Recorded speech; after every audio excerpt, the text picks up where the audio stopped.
आप बताइए, हमको बोलते हैं, क्या बोलते हैं वो, भगोड़े बोलते हैं, और फिर और एक जुमला बोलते हैं ना, मुसलमान आ गया, घुसपैठिया। हाँ, घुसपैठिया, वाह, हमको घुसपैठिया कहते हैं।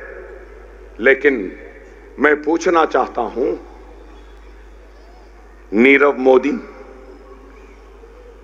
मेहुल चोकसी, विजय माल्या, कितने, अरे 1 लाख 1.5 लाख करोड़ रुपया लेके ये भाग गए। क्या कर रहे थे? उनको भगा रहे थे। और फिर आपको मालूम, गरीब का तो कर्जा माफ नहीं होता, किसान का कर्जा माफ नहीं होता, लेकिन 10 साल में नरेंद्र मोदी ने 15 लाख बड़े बड़े बिजनेसमैनों के कर्जों को माफ किया है। क्या है? क्या इसका कोई जवाब है? जवाब तो नहीं है। मगर क्या कहते हैं, नहीं ये ऐसे वो ऐसे। अरे भाई, मैं कहना चाहता हूं, मैं मुसलमान हूं, हां मुझे फख्र है अपने मुसलमान होने पर, मुझे फख्र है कि मैं ला इलाहा इल्लल्लाह मुहम्मदुर रसूलुल्लाह कलमा पढ़ता हूं, मुझे फख्र है कि मैं मोहम्मद मुस्तफ़ा सल्लल्लाहु अलैहि वसल्लम का उम्मती हूं। लेकिन उसके साथ साथ मुझे नाज है कि मैं हिंदुस्तानी हूं, मैं भारतीय हूं, मैं इंडियन हूं। ये मुल्क ना नरेंद्र मोदी की जागीर है, ना अकबर ओवैसी की जागीर है। ये मुल्क माथे पे तिलक लगाने वाले का जितना है, उतना ही ये मुल्क सर पे टोपी पहनने और सुन्नत पालने वाले का भी है। ये मुल्क सर पे पगड़ी बांधने वाले सिख का भी उतना ही है जितना मेरा है। ये मुल्क किसी की जागीर नहीं। मैं मुसलमान इस मुल्क का किराएदार नहीं हूं। मैं number 1, number 2, number 3, number 4 citizen नहीं हूं। मैं इस मुल्क का नंबर 1 सिटीजन हूं। नरेंद्र मोदी के बराबर का सिटीजन हूं, योगी आदित्यनाथ के बराबर का सिटीजन हूं। मैं 2 नंबर का नहीं हूं। हम किराएदार नहीं हैं। हम इस मुल्क के थे, हैं और रहेंगे। हमने इस मुल्क को सजाया है, संवारा है। आने वाले कल में भी हम इस मुल्क को सजाएंगे, संवारेंगे। इस मुल्क की मिट्टी में हम मुसलमानों के खून की खुशबू भी मिलेगी। ये मुल्क हमारा है, मेरे ही आबा व अजदाद थे जिन्होंने इस मुल्क को सजाया, संवारा, और मेरे ही आबा व अजदाद ने इस मुल्क में रहना पसंद किया। जिनको जाना था चले गए, हमको नहीं जाना था, क्योंकि हमको हमारी इस मिट्टी से मोहब्बत है। इस मिट्टी में हमारे आबा व अजदाद का खून है। यहाँ की मिट्टी में हमारे आबा व अजदाद की खबरें हैं, हमारे मतफन हैं। इस सरजमीन में ख्वाजा अजमेरी आराम कर रहे हैं। इस मिट्टी में यहाँ पे हाजी अली आराम कर रहे हैं। इसलिए हम इस मिट्टी को छोड़कर नहीं जाएंगे। ये थी हमारी, है हमारी, रहेगी हमारी। आज आप गौर करें, खुदारा समझें। लोग हम पे इल्जाम लगाते हैं कि मजलिस ने क्या किया। मेरे भाई, आपको मालूम महाराष्ट्र में आपकी आबादी कितनी है? अक़लियतों में मुसलमानों की आबादी महाराष्ट्र में 1,44,00,000 है। कितनी? 1,44,00,000। और तेलंगाना जहां से मैं आया, वहां पे अक़लियतों मुसलमानों की आबादी 50 लाख, यहां पे अक़लियतों का बजट 928 करोड़। 10 बरस पहले मैं जब आया था तो 100 था। लोग पूछते 10 बरस में मजलिस क्या करी? अरे वो अकबरुद्दीन ओवैसी के खुतबात थे, अकबरुद्दीन ओवैसी की तकरीर थी और कांग्रेस को और सबको खुलकर नंगा कर दिया था। उसके मजबूरी होने का नतीजा है कि आज कम से कम 928 करोड़ हैं। मैं तेलंगाना से आया, 50 लाख और बजट कितना मालूम? 3003 करोड़। 3003 करोड़ 50 लाख के लिए, यहां 1.5 करोड़ के लिए 928। 28 लाख बच्चों को स्कॉलरशिप मिली है, यहां एक भी नहीं मिली। 3000 बच्चे तेलंगाना से USA, UK, Australia, New Zealand overseas scholarship पर मास्टर्स करने के लिए गए हैं। हुकूमत उनको 20 लाख देती है, हॉस्टल का फीस देती है, सेमेस्टर की फीस देती है, हवाई जहाज का टिकट भी देती है। क्या यहां पे कौन सी अगाड़ी है? कांग्रेस, शरद पवार, महाविकास। हां मैं जानता हूं, मैं इनसे सुनना चाह रहा हूं, आपसे सुनना चाहता हूं। क्या दिए? क्या मुसलमानों को एक 5000 करोड़ दे? अरे मैं कह रहा हूं, इसलिए कह रहा हूं, अगर तुम्हारी नुमाइंदगी होगी, ऐवानों में बोलने वाले होंगे तो सुनने के लिए मजबूर होना पड़ेगा।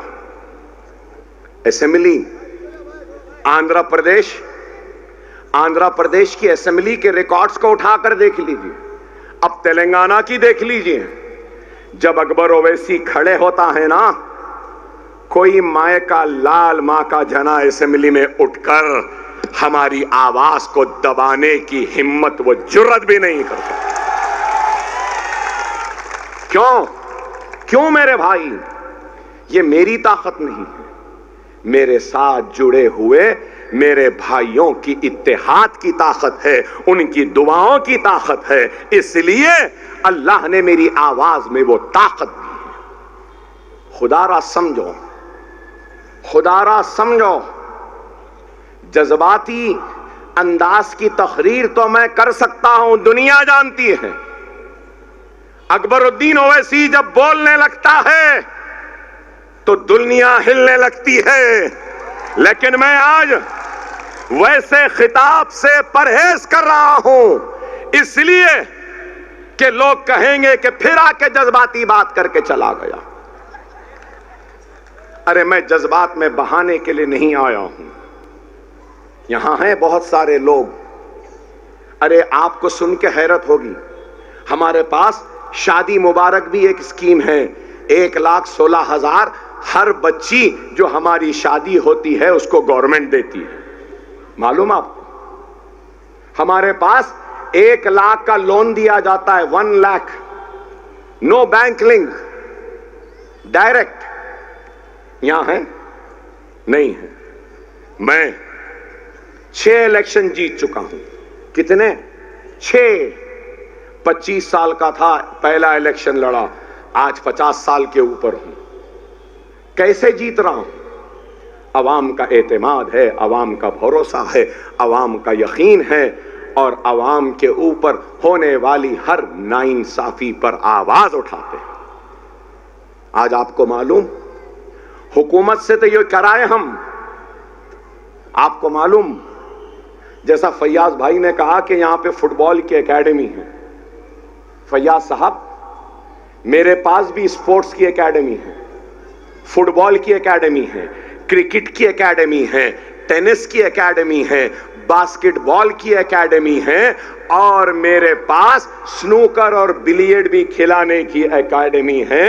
अब नया स्पोर्ट आया है पिकल बॉल, मालूम आपको नौजवानों को पिकल बॉल, वो पिकल बॉल के भी हमारे पास कोर्ट्स हैं। न सिर्फ स्पोर्ट्स बल्कि सुनो बायकल्ला के मेरे प्यारे भाइयों, ये आपका अकबरुद्दीन ओवैसी, ये गुनहगार अकबरुद्दीन ओवैसी जिससे लोग नफरत भी करते हैं और मेरे अपने भी नाराजगी का इजहार करते हैं कि ये अकबर ओवैसी संजीदा नहीं है, ये जज्बाती है, ये कौम को कटाएगा। अरे मैं पूछना चाहता हूं, होशमंदों ने काम कैसा किया और ये जज्बाती ने काम किया? आज मेरे 10 स्कूल हैं, 25,000 बच्चों को फ्री तालीम दे रहा हूं। किसके पैसों से? गवर्नमेंट के, मंजलिस के नहीं, मेरे जेब से। आपको मालूम, आओ कभी मेरा स्कूल देखो, एक 2.5 लाख स्क्वायर फीट का है, एक स्कूल 1.5 लाख स्क्वायर फीट का है, 25,000 बच्चे, ये तो स्कूल में फ्री। 2.5 लाख खवातीन को वोकेशनल की ट्रेनिंग दी है, beauty parlour, computer course, English, sewing, fashion designing, mehndi designing, अगरबत्ती, मोमबत्ती मेकिंग, ऐसे 22 कोर्सेस हैं हमारे पास। आपको सुन के हैरत होगी, यकीन नहीं करेंगे। अब दिन में स्कूल 3 बजे खत्म होता, 5 बजे से 10th की free tuition, intermediate first year की फ्री ट्यूशन, सेकेंड ईयर की फ्री ट्यूशन, डिग्री की ट्यूशन, अकाउंट्स की ट्रेनिंग, जीएसटी की ट्रेनिंग, नाटा की ट्रेनिंग फ्री, नीट की ट्रेनिंग फ्री, लॉ सेट की ट्रेनिंग फ्री, कॉम्पिटिटिव एग्जाम्स की training free, career guidance and recruitment का सेंटर है। ग्रुप 1, ग्रुप 2, ग्रुप 3 की भी ट्रेनिंग हम देते हैं, सरकारी मुलाजमत देते हैं, इंश्योरेंस की अगर आते हैं वो देते हैं। अब हालिया अरसे में बैंकिंग का रिक्रूटमेंट का इश्तिहार आया, उसकी भी ट्रेनिंग हमारे पास है। ये मैं करा रहा हूं, ये मैं 1 करोड़ रुपया तनख्वाह महाना देता हूं अपनी जेब से। मैं जज्बाती हूं, मैं जज्बात में बहाता हूं, लोग मुझे पसंद नहीं करते। अरे आपने जिनको पसंद किया, क्या उन्होंने ऐसा काम किया? आपने जिनको होशमंद समझा, क्या उन्होंने किया? और फिर हर साल यहां दाढ़ी वाले, टोपी वाले भाइयों को देखकर मुझे याद आया, हर साल 250 हाफिज भी हमारे स्कूलों से निकलते हैं। और आपको मालूम, हमारे स्कूल में 750 यतीम बच्चे हैं और 350 ऐसे बच्चे हैं जिनके मां का इंतकाल हो गया तो बाप ने दूसरी शादी कर ली। अब 1000 ऐसे बच्चे जिनके मां नहीं, जिनके बाप नहीं, उनके लिए एक बहुत बड़ा यतीम खाना बन रहा है। उसमें उनको रखूंगा, उसमें उनको पालूंगा, उसमें उनको खिलाऊंगा। ये काम है। क्या ऐसा काम हो रहा है? कोविड आया था ना, कोविड, अभी घर जाके वीडियोस निकाल के देखना, 12 करोड़ रुपया अपनी जेब से सिर्फ कोविड में मैंने तकसीम किए, अनाज तकसीम किए। मैंने उस वक्त मसाजिद बंद थे तो हुफ़ाज़ को पैसे दिया, शहर बंद था तो टैक्सी ड्राइवर्स को दिया, शादी खाने बंद थे तो वो बटलर्स और वेटर्स रहते हैं उनको दिया, शादियों में वीडियोग्राफी करने वाले उनको दिया, उबर और ओला वालों को बुला कर दिया, हर एक को दिया। 12 करोड़ रुपया का इमदादी काम हमने किया। ऑक्सीजन पहुंचाया, सिलेंडर पहुंचाया, अरे दवाएं पहुंचाई, और बंद हो गया था तो छोटे बच्चों के लिए दूध वूध सब कुछ लेकर गए। अरे अवाम चाहती है तो हमारे काम की वजह से चाहती है। खुदारा समझो, आज ये इलेक्शन हो रहे हैं, हर एक को आजमाए ना, हमको भी आजमा लो। शिकवा, शिकायत, नाराजगी होगी, मैं नाराजगी की कदर करता, शिकायत का एहतराम करता हूं।